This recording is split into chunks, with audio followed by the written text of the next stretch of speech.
Hello, Naomi here, back for another round of renovation tips. So you've put together your tradie team. So this is the tradie team, the ones who are going to be helping you out on the actual physical side of your renovation. And that's amazing. These are the ones who are going to make the stuff that you've put on paper come to life. And having an awesome trade team will also mean that you'll have a lot less stress come renovation day. And a good trade team will also look after you and your project. But how are you going to look after them? A really, really important question. I'm not talking about taking them like little mini cut sandwiches to serve at lunchtime or handing out blankets for them when it's cold. What I'm talking about is the safety side of things. How are you going to make sure that your professionals on site are safe when they're at work with you? So your renovation project can include many things. You could be giving the walls a simple touch-up, or you could be replacing windows, or you could be adding a whole new story. So whatever it is, the most important thing about your construction site realistically is the safety of every single person involved in the project. Now, the best part about safety while renovating is that once you get the rules down pat, it's pretty easy to follow. So with that in mind, there are two main things to consider when it comes to safety. Now, the first type is actual workplace safety. So I'm talking about the obvious workplace safety. I'm talking about the high-vis vests and the PPE, all of that stuff that will help prevent an accident on site. Now, renovating can bring you the big bucks, right? But it can also lead you to a super quick trip to the emergency department if you're not careful. And that is why safety is so important. And you should never ever skimp on it or ever overlook it while you're renovating to create wealth. So when you think of workplace safety, what comes to mind? Is it hard hats? Not so much on domestic sites, but it is high-vis vests, it is earmuffs, it's dust masks, breathing apparatus, protective glasses and gloves, all of the important things which fall under the umbrella of PPE. So that is personal protective equipment.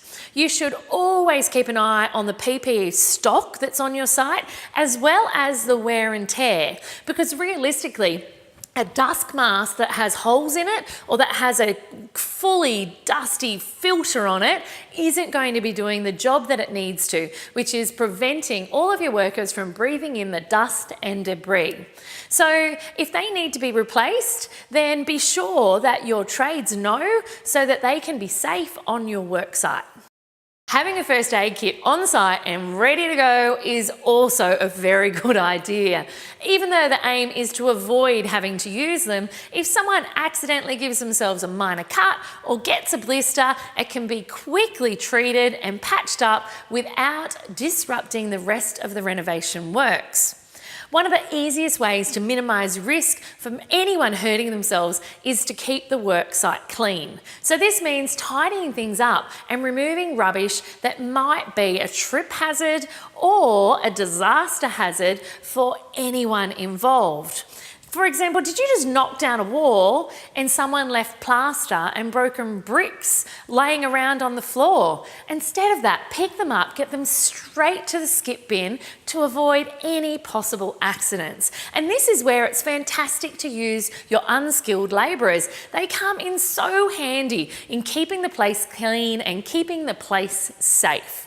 You might not think that vacuuming can be useful on a work site, as it's just going to get dusty and dirty the next day. But I tell you, it pays to do a quick sweep or a vacuum with a commercial vacuum naturally at the end of each day to make sure you can start the next day fresh and safely. So another thing to keep in mind on your work sites is the amount of lighting that you're providing for your team.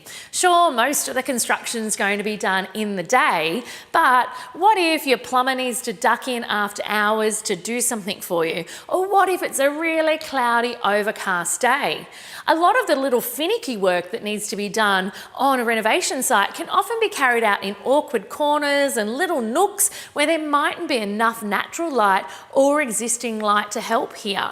So consider adding a lamp to your toolkit to help your trades navigate their work safely. Now, the second main category of safety revolves around the actual vision and the renovations you've come up with. And this is where a good relationship with your trade team comes in real handy. And it's around design safety, I call it. So I'm always going on about the importance of planning stuff thoroughly before you jump in. Well, this is no different. So you've put all the effort in so far. You've found your patch, you've figured out your strategy, you've found a house. You have a team. Now it's important to protect all those efforts. You don't want to throw away by jumping straight into a renovation just because you've got the perfect team set up, right? Instead, what you need to do is utilize the assets in that team because they are a massive asset. So part of your actual renovating process should involve proper planning, and this should involve talking to your trade team. So you need to be talking to them about your vision and about your plans for the renovation because it's an amazing opportunity to get their wealth of information. So for example, in a bathroom renovation, it's ideal to have conversations with your plumbers and with your electricians. So for example, if I choose to put a beautiful pendant light into my bathroom, I need to make sure by chatting with my electrician that the location of it absolutely complies with the Australian standards in regard to not mixing electricity and water. So why not use the wealth of information that you've already got around you in your team at the design stage? Because this will ensure a safe working site that complies from a design perspective with not only the Building Code of Australia, but also the Australian standards. So there you have it, the two main types of safety you should be considering when renovating to create wealth. And remember that your trade team is one of the most important assets and you should make sure that they are well looked after. Happy renovating, everyone!